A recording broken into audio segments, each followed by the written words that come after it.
আমরা আসলে টাইম নিচ্ছি। আমাদের ডিভোর্স হয়নি। সম্প্রতি একটি টেলিভিশনে সাক্ষাৎকারে এসে বুবলি ব্যক্তিগত লাইফ নিয়ে কিছু খোলাখুলি কথা বলেন। সেখানে তিনি শাকিব খানের স্ত্রী বলে দাবি করেন এবং বলেন, আমরা আসলে টাইম নিচ্ছি, আমাদের ডিভোর্স হয়নি, আমরা সেপারেশনে আছি। আবার তিনি এটাও বলেন, শাকিব খান এবং বীরকে নিয়ে যখন রুমে টাইম স্পেন্ড করছেন তখন সেখানে জয়কে নিয়ে অপু বিশ্বাস রুমে চলে আসেন। দেখা গেছে যে আমি বাচ্চাকে নিয়ে আমি সাকিব একসাথে আমরা রুমে টাইম স্পেন্ড করছি।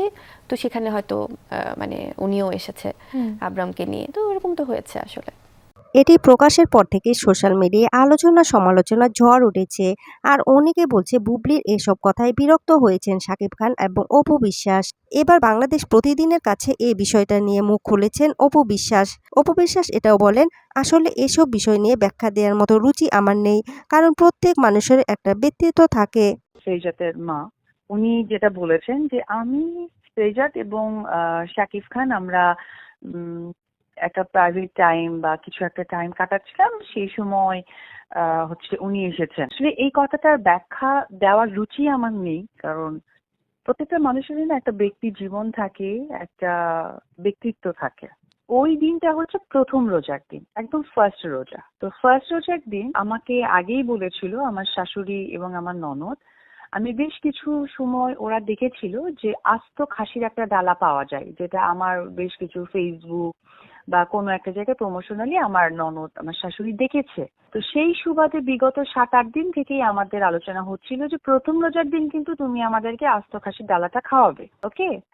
তো আমি বললাম যে আচ্ছা ঠিক আছে। তো যেহেতু এটা একটা 3 to 4 days এর একটা প্ল্যানিং থাকে, তো যাদেরকে আমরা অর্ডার করব, তো ওই রকম ভাবেই আমি অর্ডার করেছি এবং ওদেরকে আমার বলা ছিল যে খাসিটা আমি নিজে হাতে কিনে দিব। আমি, আমার শাশুড়ি, আমার ননদ, আমাদের ফ্যামিলিগত প্ল্যানিং, যেহেতু ফার্স্ট রোজা প্রায় 1 বছর পর সাকিব বাসায় আছে, সেই সুবাদেই আসলে আমাদের মিউচুয়ালি একটা প্ল্যানিং। সেই প্ল্যানিং এ যথারীতিভাবে ওটা ফার্স্ট রোজার দিন আসলে যে দিনটার কথা উনি উল্লেখ করে বলছেন। আমাকে বলা হলো, তা আমি 2-3 দিন আগে এরকম অর্ডার করেছি একটা ডালা, যে আস্ত খাসি। তারপরে সেই সুবাদে ইফতারির আমি তো নিশ্চয়ই ওই বাসায় অনেক আগে থেকেই আছি। আমাদের মিউচুয়ালি প্ল্যানিং এইভাবে আমরা ফার্স্ট ইফতারটা করব।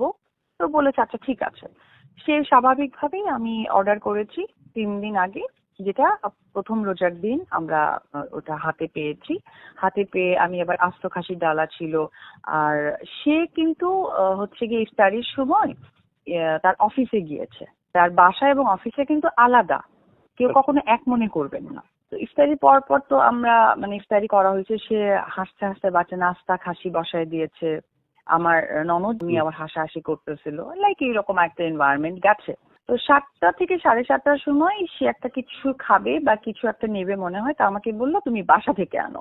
তো আমি বাসাতে আনতে গেছি। সেই জিনিসটা আনার টাইমিং 30 to 40 মিনিটস, এর বেশি নয়। 40 মিনিটস পর আমি আব্রাম আসিনি, আমি আব্রাম অ্যান্ড আমার ননদের মেয়ে ছিল আমার সাথে। যেহেতু জিনিসটা নিয়ে যাচ্ছি, ওরাও বাচ্চা মানুষ, আচ্ছা ঠিক আছে আসে। আর আমার ননদ হচ্ছে যে ও আমরা রেডি করলাম। রেডি করার পর একটু কথা টথা বলতে বলতেই কিছুটা সময় লেগে গেছে। পরে এসে আমি দেখি যে গেটের বাইরে একটা হিল। তো আমি নক করলাম। নক করে ফ্র্যাকশন অফ সেকেন্ড, মানে 5 সেকেন্ডও টাইম নেয়নি, 5 সেকেন্ডও টাইম নেয়নি, 5 সেকেন্ডের মধ্যে গেটটা উনি খুলে দিয়েছে। আমি বের হওয়ার সময় আমি তখন ওনার সাথে ওনার অ্যাসিস্ট্যান্ট থাকে। আমি কিন্তু গেটটা নক করেছি, আমি গেটটা খুলেছি, মেইন গেটটা খুলে ওর সাথে আমার ওই ছেলেটার সাথে আমার দেখা হলো। তখন আমি ধরেই নিলাম যে হয়তো সেইজাত এসেছে। সেইজাতের সাথে কে আসে, কারণ সেইজাত তখন স্কুলে যায়, ও তো একা মুভমেন্ট করে। ডেফিনেটলি প্রথম রোজার দিন প্রত্যেকটা সন্তানের অধিকার আছে তার বাবার সাথে দেখা করার। আমি এটাকে কোনোভাবেই মাথায় নেই। আমার ইচ্ছেও ছিল না কখন এই প্রসঙ্গ নিয়ে আমি আপনাদের মিডিয়ার সাথে আমি কথা বলবো।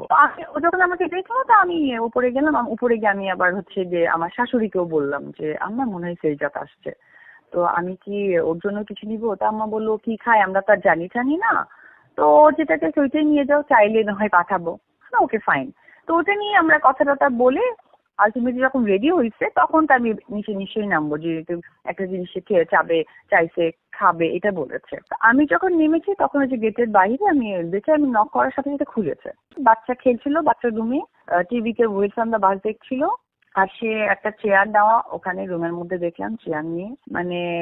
এবং আমি ওই সময় তখন আমি নোটিস করলাম যে হয়তো বা উনি তার অ্যাসিস্ট্যান্ট সহকারে ওই বাসায় যে দুজন ছেলে থাকে সাকিবের সাথে সারাক্ষণ, তাদেরকে বোঝানোর কারণে হয়তো বা রুমটা লক করেছে, আদার্স কোনো কারণই নাই। তা উনি বারবার মানুষকে জানানোর চেষ্টা করছে, বারবার মানুষকে বোঝানোর চেষ্টা করছে। তো এটা ছাড়া কোনো কারণ নেই।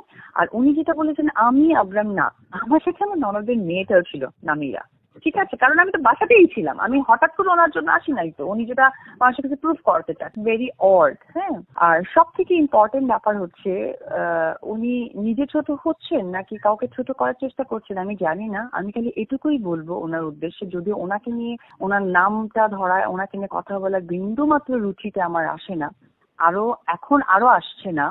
কারণ যেখানে সেজার থাকে সেখানে বারবার বারবার উনি আজকে বিগত 1 বছর ধরে একই ওয়ার্ড বারবার উনি রিপ্লাই করছেন যে আমরা একটা কোয়ালিটি টাইম। তো সেজাদের যেহেতু এখানে আবির্ভাব আছে, কোয়ালিটি টাইমটা বারবার আমার দর্শক বা ফ্যান ফলোয়ার কাছে তুলে ধরার কোনো যুক্তি আসে না। একটি সন্তানের পরিপ্রেক্ষিতে অনেক কিছুই আমরা সবাই দর্শক থেকে আমরা সকলেই অ্যাডাল্ট এবং বুদ্ধিমান, এবং উনি বেশ কিছু জায়গায় উল্লেখ করছেন তার সন্তান নাকি তাদের কোয়ালিটি টাইম করার জন্য নিজেই চলে যায়। সন্তান নিছকে এতটা ছোট, কোয়ালিটি টাইম সম্বন্ধে ফ্যান ফলোয়ার ছাড়া আপাতত সন্তান বোঝার ক্ষমতা হয়নি। তো আসলে এটা কি উনি একজন কর্পোরেট ব্যক্তিত্বকে ছোট করতে চাচ্ছেন নাকি উনি নিজে ছোট হচ্ছেন আমার বোধগম্য আসে না। আল্লাহ তাআলার কাছে আমি প্রে করি আল্লাহ যেন ওনার হেদায়েত দান করে। আজকে আমি আন্তরিকভাবে দুঃখিত, লজ্জিত এবং মর্মাহত